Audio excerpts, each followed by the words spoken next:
जय हिंद। देखिए, चीन के राष्ट्रपति को लगता था कि वो गलवान के एरिया में घुस जाएंगे और भारत पे दादागिरी दिखा के वो चले जाएंगे और भारत चुपचाप बर्दाश्त कर लेगा। उन्हें लग रहा था ये 1962 का भारत है, लेकिन ये तो 2020 का है। यहाँ मोदी जी उसका छक्का छुड़ा दिए। अभी वो बेचारा परेशान है कि हम कहाँ जाके फंस गए। एक के बाद एक बेचारे को टेंशन देखने को मिल रहा है गलवान वाले एरिया में।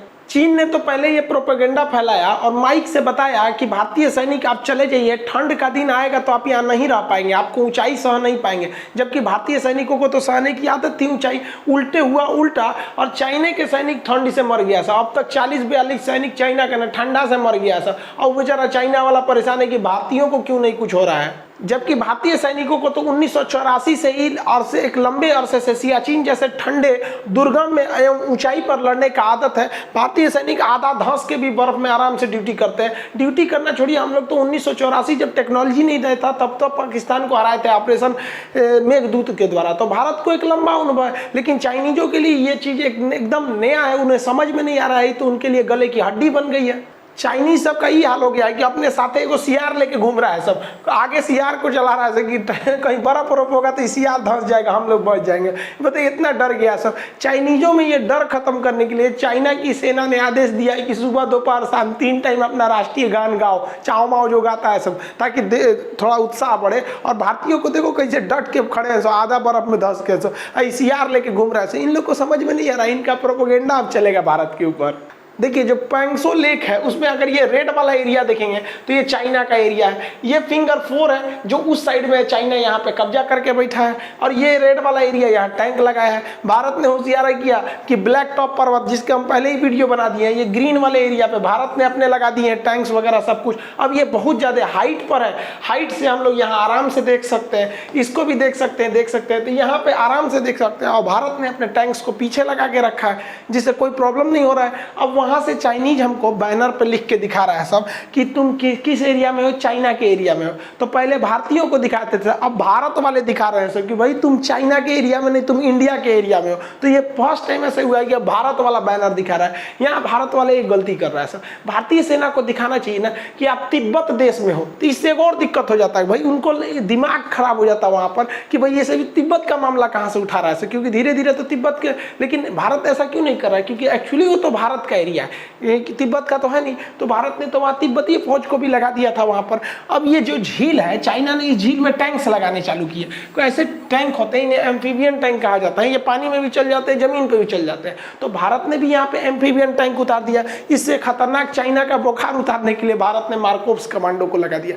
अरे भाई साहब, ये कमांडो इतने खतरनाक होते हैं कि अपने साथ ये ऑक्सीजन सिलेंडर वगैरह सब रखे रहता है सर। ये पानी के अंदर चला जाता है सर। भारत के पास कई तरह के कमांडो है, जैसे आर्मी के पास NSG कमांडो है सब, और पारा कमांडो है सब।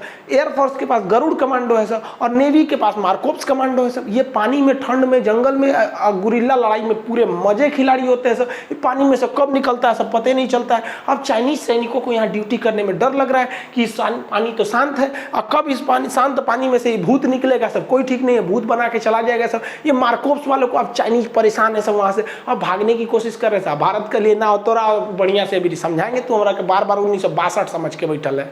चाइनीज बार बार गलती करते थे सब, घुस जाते थे, कहते थे कि तुम्हारा एरिया है। तो भारत ने इस बार व्यवस्था कर दिया। क्या किया वहाँ पे, इस तरह फेंसिंग बिछा दिया, तार बिछा दिया, और कहा कि ओनिए रहना, और तार के अगर इधर आए ना तो तुम्हारे अब्बा खड़े हैं लोग इधर, बाबूजी तो रहे यहाँ पे, धुन देगा सब यहाँ पे। अब नहीं कहना कि गलती से आ गए थे, वापस जाओ वापस जाओ। बहुत अच्छा काम किया। और अगर भारत ने ये काम पहले किया रहता तो इन आज कुत्तों को ये हिम्मत नहीं हुई रहती कि भारत में घुस के कहते सब कि ये चाइना के एरिया है। खैर कोई बात नहीं, देर से सही लेकिन जागे तो सही। तो भारत को सोचता है कि अब जितने भी पाकिस्तान और चाइना वाले बॉर्डर है, अब तो नेपाल वाले बॉर्डर के साथ भी फेंसिंग कर दो सर, ना तो ये सब बार बार कोचते रहेगा सब कि हमारा एरिया है, हमारा एरिया है। चाइना ने भारत को डराने के लिए मिसाइलों का तांडव दिखाने लगा। उसने भारत के सीमा पर मिसाइलें लगा दी यहाँ पे, और बताया कि ये भाई बहुत खतरनाक मिसाइल है, इससे एयर डिफेंस हो जाएगा, हिंदुस्तान की जहाज कुछ नहीं कर पाएगी।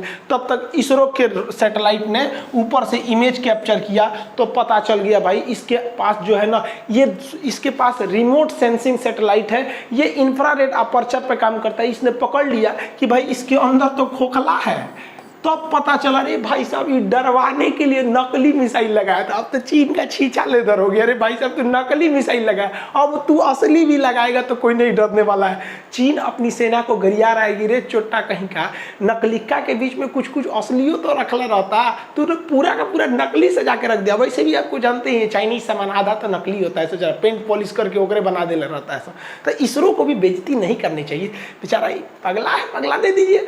चीन को लग रहा था कि ओली साहब उसका बहुत बड़ा साथ देंगे। ओलियो साहब अब क्या करेंगे भाई, नवंबर में हमारे थल सेना प्रमुख कहाँ जा रहे हैं, नेपाल में। और विडंबना देखिए, ये जो भारत को तो मतलब युद्ध की सपना देख रहे थे, इन्हीं के देश में हमारे थल सेना प्रमुख नरवणे साहब जाएंगे और उनको यही नेपाल के लोग इज्जत के तौर पर नेपाल के सेना प्रमुख की उपाधि देंगे कि आप नेपाल के भी सेना प्रमुख हैं और भारत के भी सेना प्रमुख हैं। ये परंपरा भारत और नेपाल में बहुत पहले से आ रही है। ये दादाजी जो हैं वो बिगाड़ने की कोशिश कर रहे हैं। कृपया करके हम लोग को मत लड़वाइए आप अपनी चक्कर में यहाँ पर। और हम लोग भी नेपाल के जो सेना प्रमुख होते हैं थापा साहब, इन लोग को हम लोग भी ऑनररी इज्जत के रूप में देते हैं कि आप भी भारत के सेना प्रमुख हैं। यानी इतना अच्छा संबंध को ये भाई साहब बिगाड़ने पर लगा हुआ है। हद है भाई साहब, ये गजब है। इतिहास में इसको पढ़ाया जाएगा कि एक ऐसा भी प्रधानमंत्री था। हमारे यहाँ एक तो इसी को मामा थे, नाम था उनका कंस मामा, आपको तो पता होगा। अब चाइना ना भारत को घेरने के लिए सोच रहा था, तो सोचा इधर से नेपाल को खड़ा कर दे, इधर से पाकिस्तान को खड़ा कर दे, तो 2 पर हम इधर से इधर अपने घेरेंगे। 3 ओर से घेरने के लिए सोच रहा था। नेपाल घुस गया आर्मेनिया की लड़ाई में, तुर्की के गुलामी में, तब तक नेपाल नहीं पाकिस्तान चला गया उधर। तब तक पाकिस्तान के देख रहे हैं बाजवा साहब, इनको तो भाई सपना प्रधानमंत्री का है, ये पाकिस्तान में करमंडल बचा दिया। सिंध प्रांत के कमिश्नर को उठवा लिया यहाँ पर, और इमरान खान के खिलाफ भयानक प्रदर्शन हो रहा है। ये भाई साहब की मतलब शादी तो इनका टूटते रहता है, गद्दी छूटने वाली है। शादी तो छूटिए गया, क्या दिक्कत, शादी तो कभी कर लेते हैं ये लोग, कोई दिक्कत नहीं। अब ये देखियो के रख ले होगा एगो एक्स्ट्रा में, तो यहाँ समझ रहे हैं, तो इनकी सरकार जाने वाली है। तो ये पाकिस्तान अपने में बेचारा उलझ गया है, नेपाल यहाँ पे भी अब कुछ खास नहीं है। तो चाइना को लगा कि नहीं, बांग्लादेश और म्यांमार को अपनी ओर खींचो, क्योंकि ये तो दोनों हाथ से गए भैया, यहाँ पे तो चले गए, यहाँ पे कोई खास फर्क पड़ने वाला नहीं है। तो बांग्लादेश और किसको खींचने के लिए ये लोगों ने फिराक में लग गए, म्यांमार को। अब चीन के जो राष्ट्रपति थे बड़ी पोल्हा के फुसला के शेख हसीना को अपने फेवर में लिए और कहे कि हमको एक बंदरगाह चाहिए, हमको दे दीजिए वो बंदरगाह, हम बनाएंगे उसको, और बनाने के लिए हम आपको कर्जा देंगे, कर्जा लेके बनाइएगा। तो मोदी जी बुलाए चुपे से शेख हसीना को, इधर आ पगली कहीं की, काहे लिए जा रही है उधर चाइना में, फंसा देगा तोरा कर्जा देके, ओकर बंदरगाह ले लेगा। देख रही है श्रीलंका का हाल हुआ। मोदी जी तुरंत इसको समझा दिए, तुरंत समझ गई, हाँ जी मोदी जी ठीक है करे। फोन करके शी जिनपिंग को कही, जाओ भगो यहाँ पे, ब्रेकअप, जाओ, तुम्हारा बंदरगाह नहीं लेंगे हम यहाँ पर। अब बंदरगाह का प्लान को कैंसिल कर दिया, कहा कि बंदरगाह ना देंगे हम। अब सोचिए अगर यहाँ चीन बंदरगाह ले लेता, और चीन जो होता है इतना खचरा होता है, वो कहेगा कि भैया हमको ब्याज दीजिए हर साल। अब चीन, पता है चीन को कि बांग्लादेश छोटा देश है, ब्याज चुका नहीं पाएगा, कर्जा नहीं दे पाएगा, तो फिर कहेंगे बंदरगाह मेरा, और जब बंदरगाह उसका हो जाएगा तो यहाँ ले आके सेना रख देगा, जैसे श्रीलंका में किया, यहाँ पर यही किया। तो शेख हसीना भगा दी, हटो। मोदी जी हमको सब समझा दिए, मोदी जी बहुत होशियार है। अब मोदी जी को भी देखिए, मोदी जी को लग गया कि हमारा तो कोरोना में इकोनॉमी चौपट हो रहा है, हम तो खुदे माइनस में जा रहे हैं, उनका कैसे बचाएंगे। तो मोदी जी ने जिनपिंग या जापान को आगे कर दिया, कहा कि जापान को तुम बनाओ बंदरगाह। तो एक और बंदरगाह जापान को दिला दिया गया, और जापान फिराक में जो बांग्लादेश का सोनाडिया जो बंदरगाह है, इसको रिकंस्ट्रक्ट करने की भारत और जापान मिलकर। अब चाइना का मुंह लटक गया, किसे चुरा कहीं का, नेपाल भी गया, पाकिस्तान भी गया, बांग्लादेश को। अब वो सोचा म्यांमार को अपने फेवर में लिया जाए, क्योंकि भारत और म्यांमार को अगर खरमंडल मचा देंगे तो पूर्वोत्तर राज्य का विकास रुक जाएगा। तो ये क्या किया, म्यांमार की जो सबसे प्रमुख लीडर हैं आंग सान सू की को अपने बात में उलझाया, इस शी जिनपिंग यहाँ का हमारे फेवर में आ जाओ। मोदी जी फिर उठा कहेंगे आंग सान सू की हमारी बात में हम तो समझाते हैं। मोदी जी महिला उला को बड़ी अच्छा से समझा लेते हैं। वो ओली जो है ना नेपाल वाला पुरुष है ना, तो मोदी जी ओकरो समझा दिए रहते, वो भी मान गया रहता, महिला उला को समझा लेते हैं। मोदी जी बहुत होशियार है। कहेंगे पगली कहेंगी कोई जी चाइना के फेवर में जा रही है।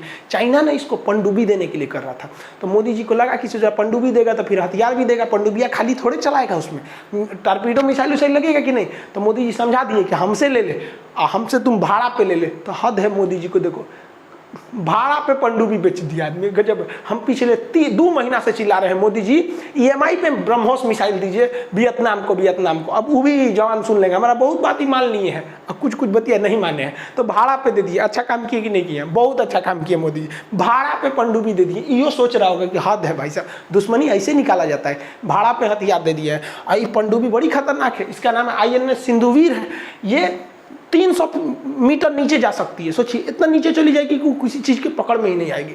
और इसकी स्पीड लगभग 18 नॉट रहेगी, मतलब लगभग मान के चलिए 30 किलोमीटर 30 के स्पीड से चलेगी। तो पानी के अंदर 30 का स्पीड बहुत होता है, और ये 45 दिन तक अंदर ही रह सकती है, इतना खतरनाक है ये पनडुब्बी। और ये अंदर मिसाइल मार सकती है, देखिए पानी के अंदर मिसाइल मार देगी जो ससुर यहाँ पे। अब भारत ने किसको भाड़ा पे दे दिया? म्यांमार को दे दिया, तो भाड़ा पे दिया है तो पैसा भी आएगा। अब भाई मिसाइलवा भारत से ना खरीदेगा, इसको दूसर का मिसाइल में लगबे नहीं करेगा। अब आप कहेंगे दूसरा का चीज़ दूसर में लगेगा। यहाँ पे अब मान लीजिए इसे iPhone का मोबाइल लेते हैं, मैं कहिएगा सैमसंग का